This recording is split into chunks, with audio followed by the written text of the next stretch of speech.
Hi, loves. So it's this is what it's like to be me right now. It's 3:13. I got woken up out of a sound sleep, and it's like I get something. I get it. Like I all of a sudden see things in a new way, and so this time I came down to make a video. Three. It's like 20 after 3 right now. Anyway. So there's this form of depression that I see that I don't know if there is an actual name for it or if it's just me that sees it as a depression, and it's called living normally in our society, and it has a lot to do with people who would rather be distracted by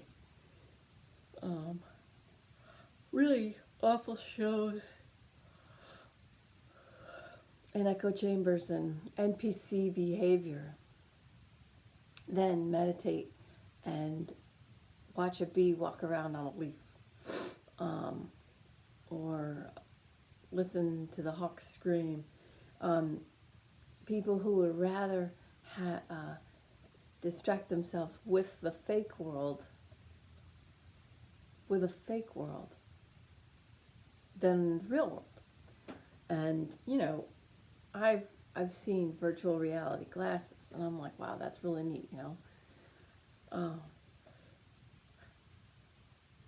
But it seems like some people prefer that over the real reality. Like the real reality is so boring and has nothing for them. So that's where the word renegade came from, and what I named was I refuse to live like I see everybody living. Anyway, all right. So I feel like if I can make people love meditating, then they'll just pull themselves out of they'll pull themselves out of that form of depression that I see. Okay, and my son and I are watching this series called on Netflix called Legends of Tomorrow, and they get recruited by this guy to travel in time to try and keep this one guy started it. He was a time master, and they weren't allowed to have families, but he went against that, fell in love, and then she got pregnant, and as a time master, and you find this out in the first show, so I'm not ruining it, but his wife and child get killed.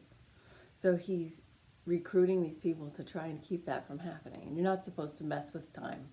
You're not supposed to mess with time, and then through the show you learn if you do mess with time, there's these time quakes. So it's like these big booms, and oh, it's terrible messing with time. And then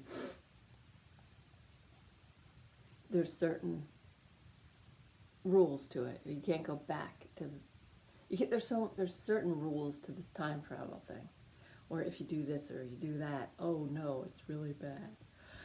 Okay, so I just taught a Reiki 2 class last weekend. Oh, it was my favorite class to teach. Oh my God, I love it so much. But in the class I teach this. There's no difference between, or no, oh God, it's so early. I'm so sorry. I'm not starting this over because you've already bared with this for 4 minutes. And I want to go back to bed. But so it's Reiki 2 is distance healing. That's what it's like known as, is distance healing, because usually we're doing a healing on someone who's not with us. But I teach that time is a form of distance.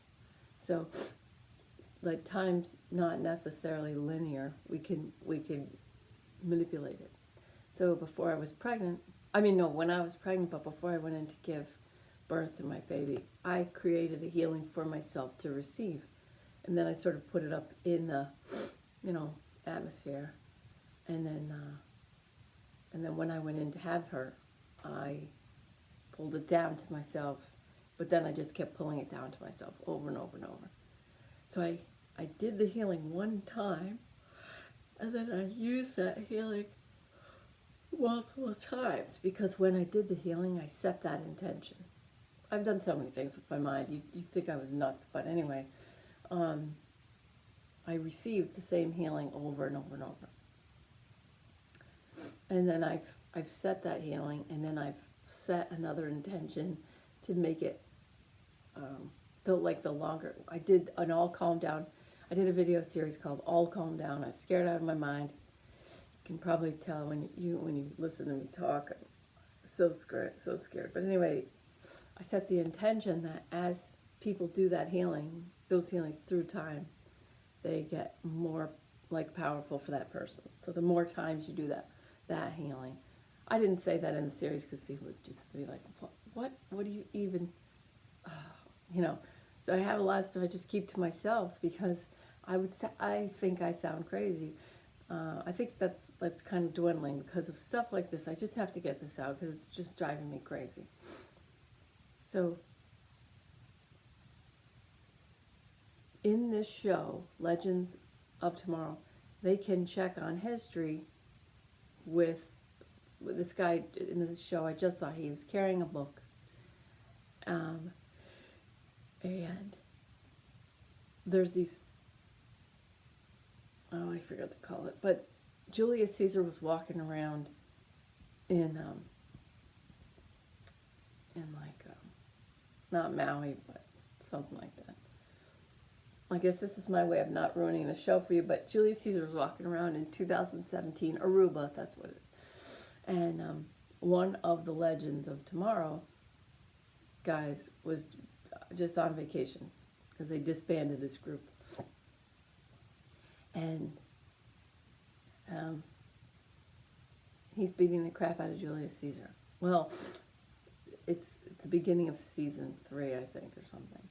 So they all get back together, and they want to take Julius Caesar back to his time period to fix it. And so they drop him off, but one of the guys, Nate, has this book of history. And when they put Julius Caesar back, and they clear his mind out of seeing them and all that, erase his mind, what happened in the last 24 hours or whatever. And Nate can look at the book and say, oh yes, history is restored. The book changed right in front of him. So this is how they can check. So Julius Caesar goes back. They change the book changes back to Julius Caesar in history. Yes, yay. All right. But then Julius Caesar steals the book. And they get back to the time ship. They think everything's great. And Gideon, who's the AI, artificial intelligence, says, oh no, there is no United States to go back to. It's not funny, but there was no United States to go back to because Julius Caesar had taken over the world because they'd basically given him he stole a history book and he had a playbook, and first thing he did was, it's not funny, but pay a visit to the people that killed him. Oh, it's not funny, but anyway, so Julius Caesar ended up taking over the world, which is what he wanted to do and all that. Okay, so you get the idea. All right. Now, what I just got is, okay, so I'm a person who's frustrated by how easy it is for people who want to manipulate people. And I use that example usually of people who make stuff. So I was a marketing major, and so what happened to me in college? I hated college so much. I just wanted to be in the real world. I hated it. In high school, I loved high school. I was a class clown. I didn't give a crap about grades. And then only one college would accept me, UConn. And I didn't want to go, and I didn't like it, and I wanted to be in the real world. So I changed my major at least 14 times. And got to the point where I just went in, and I did and then in 1991 I did it doesn't matter, but okay. So I travel all over the United States the first half of the year with IBM as a corporate flight attendant. It was like a job you could get paid for, an internship or something like that. So I did that for the first 6 months. I flew all over the country as a 20-year-old college student as a flight attendant, and I got a lot. I gained as much maturity in that 6 months, more than I've ever done in my whole life, because I was really in charge of a lot of things for a lot of people, and so I had to grow up fast. And I've got so many stories from that. And then the other half of the year, I went to Maastricht, Netherlands. That was during the economic, it was the EU, the summit meetings. I lived there during that time, and I had to study that. But I got to travel all over Europe during that last half of 1991. Okay, and so I saw a lot in a short period of, in 1 year I saw this whole country, and then lots of Europe. Not every single thing, but lots. Okay. And maybe that's why reality and the real world and like people is so interesting to me. And so I'm this person who's very frustrated that. Oh, so I came back from that, and I went to the guidance counselor. I'm like, what major will get me out of here as fast as possible? Like, I am not interested in staying in school. I really want to be in the real world, but I kept changing my major, so I'm kind of screwing myself. And so marketing was what would get me out the fastest based on what courses I needed. So I'm like, okay, sign me up for marketing. I hated it. I hated marketing. I thought it was stupid for a lot of reasons. Marketing research, like, there's all these errors, but people still pour tons and tons of money into it, and that's fine because they want to figure out in a capitalist market society, these companies spend so much money trying to figure out what to offer people, and then they put money into campaigns, marketing campaigns. And a lot of it is manipulation of the mind, of like, if you play a commercial 2 times in a row, you get this many more people buying your crap than if you play it 3 times, people get annoyed, and now less people buy your crap. So stuff like this, I learned all that kind of crap. Okay, now, I see that people don't realize they're being manipulated, and that's frustrating for me. And it's frustrating for me that, trust me, most people are loving. But it's been very easy for certain powers that be to manipulate people against each other and think that, so if you look at what's really going on is really nationalist versus globalism. Nationalism versus globalism. So nationalism would be like each country kind of keeps their own kind of heritage, and authenticity. And it's not about whiteness or blackness, but it's about like Tibet. Once China smashed into Tibet, they're changing the Tibetan culture because they're occupying Tibet. So if Tibet had been allowed to stay Tibet and keep their what they do, their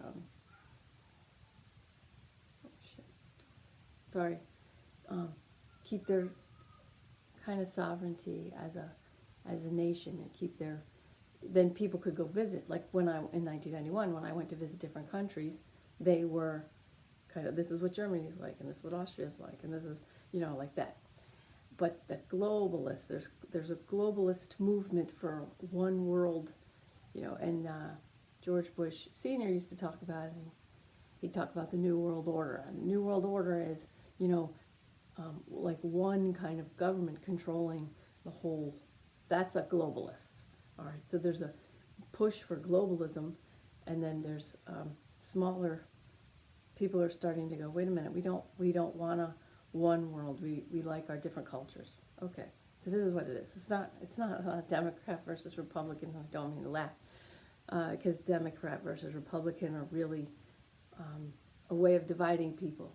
That's the way of globalism, dividing people to make them fight. So it's like that meme where the king is standing on the he's looking out over his subjects, and they're all mad at him, you could tell. And some have pitchforks, and some have torches. And his assistant, this woman, says, "Oh no, sire, you don't have to fight the masses. You just have to make the torch people think that the pitchfork people are trying to take their torches away." Okay, so that's sort of it. It's like I'm not trying to wake people up, because I'm not saying that I know the right way. I'm just trying to explain, like, it's really not Democrat versus Republican, because it's just really, what's really going on is globalism versus nationalism. Okay. Now, all that the globalist movement had to do was tell the torch people that the pitchfork people are trying to take the torches away. And so they could turn one side, so they whisper to the liberal side, "You guys are the good ones. You're the loving ones. You're the ones doing everything right.